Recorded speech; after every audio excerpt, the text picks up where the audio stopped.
দর্শক, গত মাসে 23 জানুয়ারি সাবেক ক্ষমতাচ্যুত প্রধানমন্ত্রী শেখ হাসিনা দিল্লিতে একটি সাংবাদিক সম্মেলনে অডিও ভাষণের মাধ্যমে প্রথম জনসম্মুখে সরাসরি কথা বলার যে ব্যাপারটা আলোচনা হয়েছিল, সেই ব্যাপারটা নিয়ে আলোচনা বিশ্লেষণ এখনও চলছে। সেখানে যে কথাগুলো তিনি বলেছিলেন সেগুলো বাংলাদেশ সরকার ভালোভাবে নেয়নি। বাংলাদেশ সরকার ভারত সরকারকে এক ধরনের হুঙ্কার দিয়ে বিবৃতি দিয়েছিল যে ভারত সরকার শেখ হাসিনাকে সেখানে কথা বলতে দিচ্ছে এবং শেখ হাসিনা বাংলাদেশে অরাজক পরিস্থিতি তৈরি করার জন্য উস্কানি দিচ্ছে এবং ভারত সরকার সেটা করতে দিচ্ছে।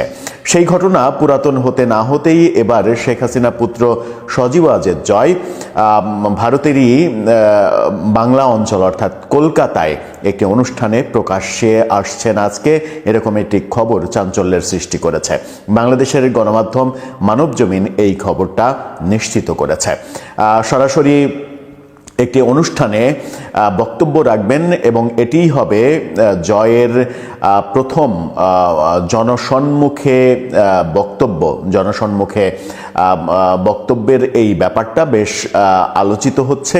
চলুন একটু কি বলছে মানবজমিন, কোথায় কোন অনুষ্ঠানে জয় বক্তব্য রাখবেন, আমেরিকা থেকে উড়াল দিয়ে কলকাতায় চলে আসলেন কিনা, সেগুলো একটু বুঝে ওঠার চেষ্টা করে এই ভিডিওতে থাকবেন। দর্শক, বলছিলাম শেখ হাসিনার 23 জানুয়ারি প্রেস কনফারেন্সে, একটি আন্তর্জাতিক প্রেস কনফারেন্সে অডিও বার্তার পরে এবার সজীব ওয়াজেদ জয় কলকাতায়, তিনি আজকে একটি অনুষ্ঠানে কলকাতায় বক্তব্য রাখবেন কিংবা ইতিমধ্যেই রেখেছেন, এরকম একটা সম্ভাবনা তৈরি হয়েছে এবং রাখবেন বলে খবরটা প্রকাশ করেছে দৈনিক মানবজমিনের শিরোনামটা দেখে নিন। তারা বলছে, এবার হাসিনা পুত্র জয় কলকাতায় একটি অনুষ্ঠানে প্রকাশ্যে বক্তব্য রাখবেন।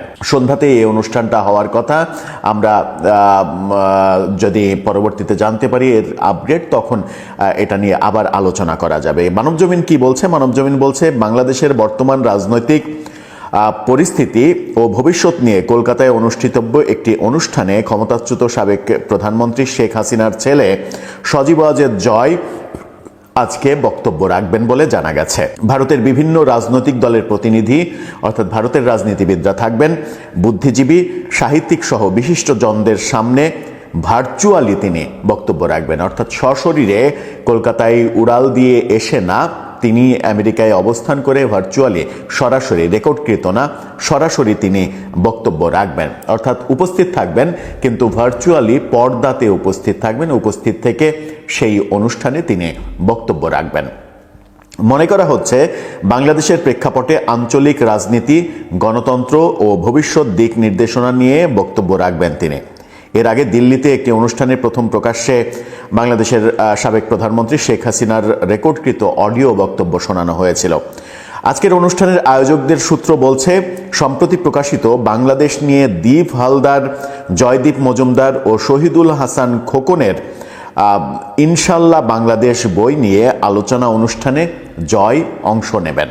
আজকে বিসিসিআইয়ের সত্যজিৎ রায় অডিটোরিয়ামে অনুষ্ঠিত অনুষ্ঠানে উপস্থিত থাকবেন বিজেপির পঙ্কজ রায়, সিপিআইএমের শাইলা শাহ হালিম, কংগ্রেসের কাঞ্চন মিত্র ও সাংবাদিক জয়ন্ত ঘোষাল। অনুষ্ঠানটি সঞ্চালনা করবেন ভারতের সাবেক সংসদ সদস্য স্বপন দাস গুপ্ত। অর্থাৎ ভারতের রাজনীতিবিদদের ব্যাপক উপস্থিতি থাকবে একটি বই প্রকাশ অনুষ্ঠানে, যে বইটা বাংলাদেশের প্রেক্ষাপটে লেখা হয়েছে। এখন বাংলাদেশের প্রেক্ষাপটে লেখা হয়েছে, ইনশাল্লাহ বাংলাদেশ বলা হচ্ছে বইটার নাম। সেই বইয়ে শেখ হাসিনার 2024-এর যে সরকার পতনের পরের যে প্রফেসর ইউনূস সরকারের গত 18 মাসের শাসন, সেই সময়টাই তুলে ধরা হবে কিনা সেটা এখন পর্যন্ত আমরা নিশ্চিত করে বলতে পারছি না। তবে এটা একটা খুবই গুরুত্বপূর্ণ ব্যাপার যে ভারতেই বারবার ভারতকেই বেছে নেওয়া হচ্ছে আওয়ামী লীগের রাজনীতির একেবারে পাদপীঠ হিসেবে। দিল্লিতে সংবাদ সম্মেলনে অডিওর মাধ্যমে উপস্থিত হওয়া শেখ হাসিনার এবার একেবারে জীবন্ত ভার্চুয়ালি উপস্থিত থাকা, পর্দায় উপস্থিত থাকা এবং অনুষ্ঠানের একজন অতিথি হিসেবে উপস্থিত থাকা জয়ের, এটা বেশ সিগনিফিক্যান্ট একটা ব্যাপার। এখন দেখার বিষয় যে এখন তিনি কি বলেন। কিছুদিন আগে রয়টার্সের সঙ্গে সাক্ষাৎকারে, আল জাজিরার সঙ্গে সাক্ষাৎকারে তাকে বহু কিছু বলতে শোনা গেছে।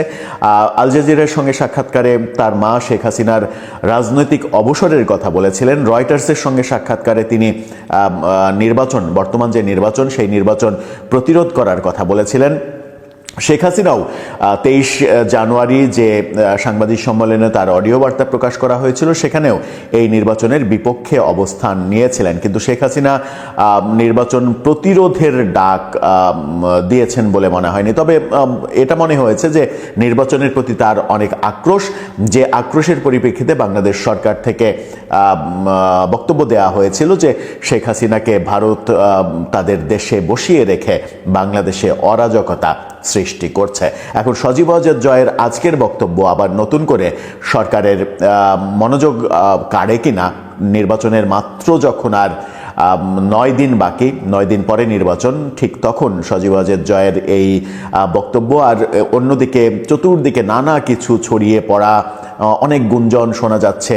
7, 8, 9 তারিখের মধ্যে বাংলাদেশের নির্বাচন কেন্দ্রিক অনেক কিছু সিদ্ধান্ত বদল হতে পারে। নির্বাচন শেষ পর্যন্ত বাংলাদেশের এক্সিস্টিং রাজনৈতিক দলগুলোর অনীহার কারণে নাও হতে পারে। কোনো রাজনৈতিক দল নির্বাচন থেকে নিজেদেরকে প্রত্যাহার করে নিতে পারে। এরকম নানা গুঞ্জন যখন শোনা যাচ্ছে, কোনোটিরই সেরকম সঠিক তথ্য প্রমাণ পাওয়া যাচ্ছে না।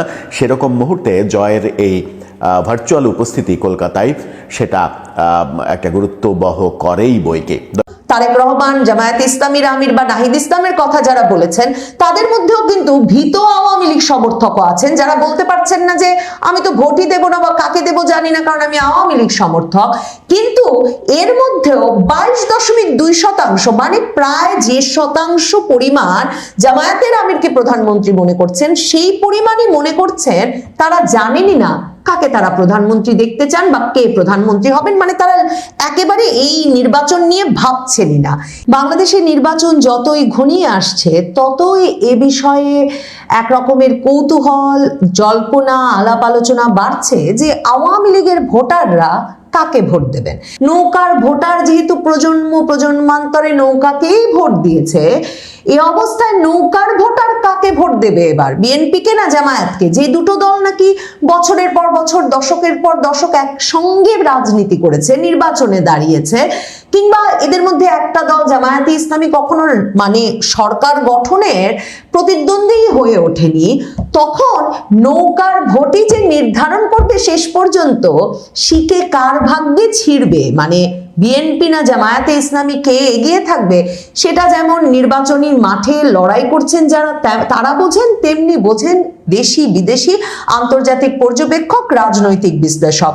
আল জাজিরা এই যে আওয়ামী লীগের ভোটাররা যারা এখনো তাদের ভাষায় আরিন লিম্বো, মানে একটা কনফিউশনের মধ্যে, সংশয়ের মধ্যে আছেন ভোট নিয়ে, যে ভোটে নৌকা নাই সে ভোট নিয়ে, এবং যারা এখনো বুঝতে পারছেন না কাকে তারা ভোট দেবেন, ভোট কি দিতে যেতেই হবে কিনা, তাদেরকে নিয়ে একটা প্রতিবেদন করেছে। যে প্রতিবেদনে তাদের মূল মানে বিবেচ্য বিষয় ছিল যে আওয়ামী লীগ এই নির্বাচনটা সারভাইভ করতে পারবে কিনা, নির্বাচনের পরে টিকে যেতে পারবে কিনা। সেই প্রতিবেদনে তারা স্পষ্টত বলেছে যে আওয়ামী লীগের বেশিরভাগ ভোটারই যে ভোটে নৌকা নাই সে ভোটে কাকে ভোট দিতে যাবেন বা কেন আদৌ তারা ভোট দিতে যাবেন, ওরকম একটা নির্বাচন আদৌ নির্বাচন কিনা সে বিষয়ে যেমন প্রশ্ন তুলছে, এরা আসলে এখনো বেশিরভাগই সিদ্ধান্ত নিয়ে উঠতে পারেন নাই যে ভোট দিতে যাওয়ার কোনো অর্থ আছে কিনা, আর দিতে গেলে বা দিতে যেতে বাধ্য হলে কাকে তারা ভোট দেবেন। আল জাজিরা পথে, মাঠে, ঘাটে বিভিন্ন ব্যক্তিবর্গের সঙ্গে কথা বলেছে এবং সেই মানুষদের সঙ্গে কথা বলে একেবারে রাস্তায়, বাজারে, হাটে, বিভিন্ন জায়গায় আওয়ামী লীগ ভোটারদের সঙ্গে কথা বলে তারা এই সিদ্ধান্তে পৌঁছেছে বা এমন একটা প্রতিবেদন তৈরি করেছে।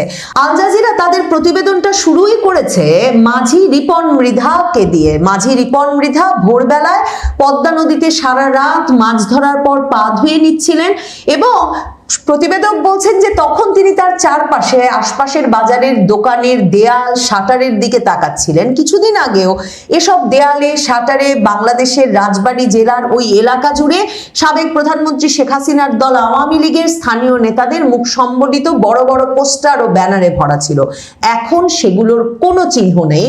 এবং আল জাজিরা বলছে যে ওই অভ্যুত্থানের পর 2024-এর 5ই আগস্টের পর আওয়ামী লীগকে সব ধরনের রাজনৈতিক কার্যক্রম থেকে নিষিদ্ধ করার পর 17 কোটি মানুষের দেশ বাংলাদেশে 12ই ফেব্রুয়ারি যে নির্বাচনটি অনুষ্ঠিত হতে যাচ্ছে, সেই নির্বাচনে যেহেতু রিপন মৃধার দল আওয়ামী লীগ নিষিদ্ধ, রিপন মৃধার কোনো আগ্রহ নাই 12ই ফেব্রুয়ারির নির্বাচন নিয়ে।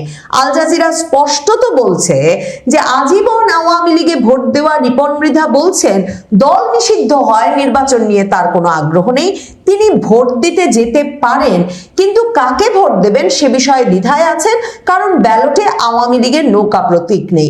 মানে রিপন মৃধা এমনি ভোটও দিতে যেতেন না, কারণ তার কোনো আগ্রহ নাই। আল জাজিরা একটা খুব গুরুত্বপূর্ণ তথ্য এই প্রতিবেদনে তুলে এনেছে। তারা একটা ভয় আশঙ্কা আওয়ামী লীগ সমর্থকদের ভোটারদের এই ভোটকে ঘিরে সেই বিষয়টি সুস্পষ্ট করেছে, যার কোনো রকম আজ বাংলাদেশের সংবাদ মাধ্যমে পাওয়া যায় না। আল জাজিরা বলছে যে রিপন মৃধা একজন সাধারণ জেলে, যিনি সারা রাত পদ্মা নদীতে মাছ ধরেন, অমন একজন সাধারণ মানুষও আল জাজিরার প্রতিবেদককে বলেছেন যে ভোট না দিলে যদি আমাদের আলাদা করে চিহ্নিত করা হয় তাই আমরা ভোট কেন্দ্রে যাব, কারণ নির্বাচনী প্রস্তুতির মধ্যেও ব্যাপক রাজনৈতিক সহিংসতা হচ্ছে এবং আওয়ামী লীগের সাধারণ সমর্থকরাও জনরোষ থেকে রেহাই পাচ্ছেন না। মানে তারা সকলে একটা বড় ধরনের চাপের মধ্যে আছে। আল জাজিরার প্রতিবেদনে এরপর কথা বলা হয়েছে গোপালগঞ্জের রিক্সা চালক সোলাইমান মিয়ার সঙ্গে। আল জাজিরা বলছে যেসব এলাকায় আওয়ামী লীগের একসময় একচ্ছত্র আধিপত্য ছিল, সেখানে দীর্ঘদিনের সমর্থকদের সঙ্গে কথা বলেও দেখা যায় যে তারা এই নির্বাচনটা নিয়ে ওই যে লিম্বোতে, মানে কি যে করবে ভোট দিতে যেখানে নৌকা নাই সেটা বুঝে পাচ্ছেন না। সেখানে গোপালগঞ্জের রিক্সা চালক সোলাইমান মিয়া তাদেরকে বলেন যে ব্যালটে নৌকা না থাকলে সেটা নির্বাচনই না।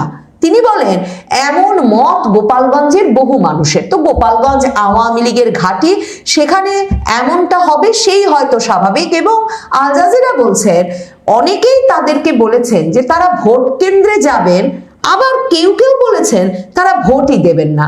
তার মানে ওই গোপালগঞ্জেও মানুষের মনে ভীতি আছে যে ভোট কেন্দ্রে না গেলে তাদেরকে একরকম দেখে রাখা হবে এবং দেখে রাখার ফলে তারা পরবর্তীতে বিপদে পড়বেন এবং আওয়ামী লীগ যে ফিরে আসবে সেই বিশ্বাসটা যে ভীষণভাবে এখনো আওয়ামী লীগের নেতা কর্মীদের মধ্যে আছে, এমনকি যারা সাধারণ মানুষ কিন্তু রাজনীতি সচেতন তাদের মধ্যেও আছে, সেটাও আল জাজিরার প্রতিবেদনে বলা হচ্ছে। তারা ঢাকার গুলিস্তানে আওয়ামী লীগ কার্যালয়ের সামনে গিয়েছিল, সেখানে বসে ওই যে মাফলারের মতো বিক্রি করছেন, স্কার্ফের মতো বিক্রি করছেন, যেখানে জামায়াতে ইসলামী বিএনপির লোগো লাগানো, ফেরিওয়ালা সাগর নামের এক ব্যক্তি। তো সেই ফেরিওয়ালা সাগরও বলেছেন যে আওয়ামী লীগ দলের এক রকমের পুনরুত্থান হবে, কারণ মানে সমর্থক হলেও এখনো তো কেউ স্বীকার করবেন না। তার পাশেই বসে জিনিসপত্র বিক্রি করছিলেন ফেরিওয়ালা আব্দুল হামিদ, তিনি বলেছেন যে এখন তো কোনো আওয়ামী লীগ সমর্থক বা কর্মী দেখবেন না, কারণ সমর্থক হলেও কেউ স্বীকার করতে পারছে না আওয়ামী লীগ আগেও সংকটে পড়েছে, কিন্তু এমন ভাবে অদৃশ্য হয়ে যাওয়ার বিষয়টি একেবারে নতুন। তবে আওয়ামী লীগের পুনরুত্থান হবেই এবং আল জাজিরাকে ছাত্রলীগের এক সাবেক নেতা বলেছেন যে আওয়ামী লীগ ফিরে আসবে এবং ফিরে আসলে শেখ হাসিনাকে সঙ্গে নিয়েই ফিরবে। তার মানে ভোটটা একটা হয়ে যদি যায় তো হয়ে যাওয়ার বিষয়, ওটা বিএনপি জামাতের ভোটার নেতা কর্মীদের মারামারি হানাহানি ভোটাভুটির বিষয়। আওয়ামী লীগের নেতা কর্মী সমর্থকেরা পড়েছেন বিপদে, ভোটারেরা পড়েছেন সবচেয়ে বড় বিপদে। আল জাজিরা ইন লিম্বো লিখছে যারা কিনা ভোট দিতে না গেলেও বিপদে পড়বেন তাদেরকে চিহ্নিত করে রাখা হবে, আর ভোট দিতে গেলে তারা এখন পর্যন্ত কোনো মার্কা খুঁজে পান নাই যেই মার্কায় তারা ভোট দিতে পারবেন। তার মানে এই যে আওয়ামী লীগের ভোটার, সংখ্যালঘু জনগোষ্ঠীর ভোটার, এদেরকে যদি শেষ পর্যন্ত এদের একটা বিরাট অংশকে যদি ভয় দেখিয়ে বা তাদের মনের ভয়ের কারণে তারা যদি শেষ পর্যন্ত ভোট কেন্দ্র পর্যন্ত পৌঁছন, আল জাজিরার এই প্রতিবেদন থেকে স্পষ্ট তারাই নির্ধারণ করবেন ভোটের ফলাফল কোন দিকে যাবে, মানে তারাই আসলে মূল খেলাটা খেলছেন।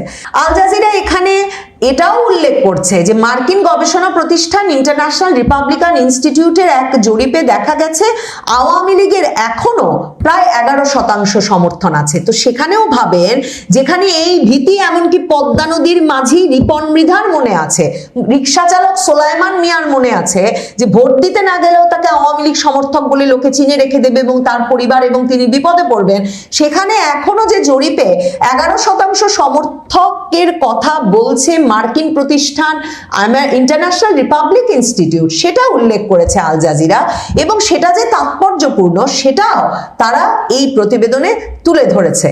দেখেন, সাম্প্রতিক একটা জরিপ করেছে বাংলাদেশের একটি বেসরকারি সংস্থা, যেই জরিপে বলা হচ্ছে তারেক রহমান প্রধানমন্ত্রী হবেন সেটা মনে করেন 47% মানুষ। ধরেন তারেক রহমান দেশে ফিরেছেন পরে 70% মানুষ বিএনপিকে ভোট দিতে চায়, এমন জরিপও কিন্তু বেরিয়েছে বেসরকারি সংস্থার করা। কাজেই তারেক রহমানকে প্রধানমন্ত্রী হচ্ছেন মনে করেন 47% মানুষ।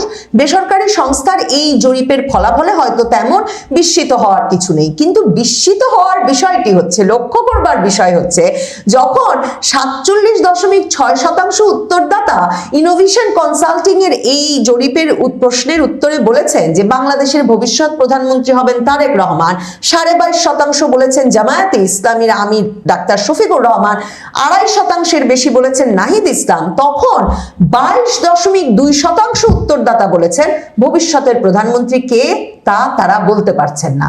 ভাবুন, তারেক রহমান, জামায়াতে ইসলামীর আমির বা নাহিদ ইসলামের কথা যারা বলেছেন তাদের মধ্যেও কিন্তু ভীত আওয়ামী লীগ সমর্থকও আছেন যারা বলতে পারছেন না যে আমি তো ভোটই দেব না বা কাকে দেব জানি না কারণ আমি আওয়ামী লীগ সমর্থক। কিন্তু এর মধ্যেও 22.2% মানে প্রায় যে শতাংশ পরিমাণ জামায়াতের আমিরকে প্রধানমন্ত্রী মনে করছেন, সেই পরিমাণই মনে করছেন তারা জানেনই না কাকে তারা প্রধানমন্ত্রী দেখতে চান বা কে প্রধানমন্ত্রী হবেন, মানে তারা একেবারে এই নির্বাচন নিয়ে ভাবছেনই না। এবং এই যে ইনোভেশন কনসাল্টিং এর এই জরিপ, যেই জরিপটিকে তারা পালস সার্ভে বলছে, সেই পিপলস ইলেকশন পালস সার্ভে, সেই সার্ভেতে তারা বলছে যে আগে যারা সিদ্ধান্তহীন ছিলেন বা পছন্দ প্রকাশ করেননি তাদের মধ্য থেকে জামায়াতের তুলনায় এখন বেশি ভোট পেয়েছে বিএনপির সম্ভাব্য যে 52.8% ভোট পাবে বলা হচ্ছে এই জরিপে, তার মধ্যে 26.6%ই এসেছে আগে সিদ্ধান্তহীন অনির্ধারিত ভোটারদের পক্ষ থেকে। এই জরিপে বলা হচ্ছে যে আগের আওয়ামী লীগ ভোটারদের 32.9% নাকি বিএনপিকে ভোট দেওয়ার সম্ভাবনা প্রকাশ করেছেন। এখন আওয়ামী লীগ ভোটারদেরকে গিয়ে যদি আপনি জিজ্ঞেস করতে থাকেন কাকে ভোট দেবেন, বলা মুশকিল, তাদের জন্য বলা আতঙ্কের আশঙ্কা যে আমি ভোট দেবই না। কাজেই তাদেরকে একটা দল পছন্দ করে নিতে হয়েছে এবং তাদের জন্য সাধারণভাবে আদর্শিক জায়গা থেকে এই মুশকিল জামায়াতে ইসলামীর পক্ষে সেটা বলা। কাজে এই যে এই প্রতিবেদনটিতে বলা হচ্ছে যে 32.9% বিএনপিকে ভোট দেওয়ার সম্ভাবনা প্রকাশ করেছেন, 13.2% জামায়াতকে ভোট দিতে পারেন বলে জানিয়েছেন। আর এই জরিপ বলছে যে আওয়ামী লীগ ভোটারদের 41.3% এখনো বলেছেন তারা সিদ্ধান্তহীন, মানে তারা কিন্তু ব্যাপক সাহস দেখিয়েছেন, এখনো সিদ্ধান্তহীন বলছেন। ঠিক যেমনি ভাবে আল জাজিরা যখন পথে পথে বাজারে রাস্তায় ঘুরে ঢাকায় এবং ঢাকার বাইরে আওয়ামী লীগ সমর্থকদের সাথে কথা বলেছেন, তারাও বলেছেন এই ভোটে তারা ভোট দিতে যাবেন কিনা তাই নিশ্চিত নন, আর দিতে গেলে কাকে দেবেন সে ব্যাপারেও এখনো সিদ্ধান্ত নেননি। তার মানে আল জাজিরার প্রতিবেদনের অভিজ্ঞতা বা প্রতিবেদকের অভিজ্ঞতা আর এই জরিপের সংখ্যা মিলে যাচ্ছে এবং এটাই সম্ভবত বর্তমানে আওয়ামী লীগ ভোটারদের অবস্থা, যার ভিত্তিতে শেখ হাসিনা বলে আসছেন যে গণ বয়কট করবে আওয়ামী লীগের নেতা কর্মী সমর্থক ভক্ত ভোটাররা, কারণ তাদের নৌকা মার্কা যদি ব্যালটে না থাকে তারা কি করে কি কারণে ভোট দিতে যাবেন আর কাকেই বা ভোট দেবেন, এবং সে কারণে যে সরকার নির্বাচিত হবে তার পক্ষে বৈধতা পাওয়া সম্ভব হবে না। যেসব রাজনৈতিক বিশ্লেষক বলছেন যে এই নির্বাচনটিতে আওয়ামী লীগের ভোটারদের বাইরে রাখার ফলে, তাদের মার্কা ব্যালটে না থাকার ফলে ফলে নির্বাচনটি হয়তোবা যথেষ্ট ভোটারের অংশগ্রহণে উৎসব মুখর হয়ে উঠতে পারবে না। আল জাজিরার প্রতিবেদন এবং এই বেসরকারি প্রতিষ্ঠানের জরিপ সেই আশঙ্কাকেও আরো জোরদার করছে।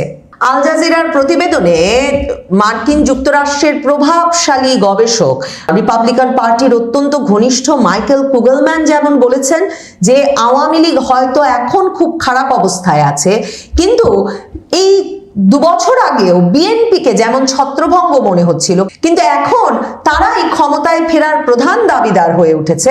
ঠিক তেমনি ভাবে আওয়ামী লীগও বাংলাদেশের রাজনীতিতে ফিরে আসবে, সময় লাগতে পারে, কিন্তু সুযোগ পেলেই আওয়ামী লীগ আবার ফিরতে পারে, কারণ রাজনীতির পরিস্থিতি দ্রুত বদলায়।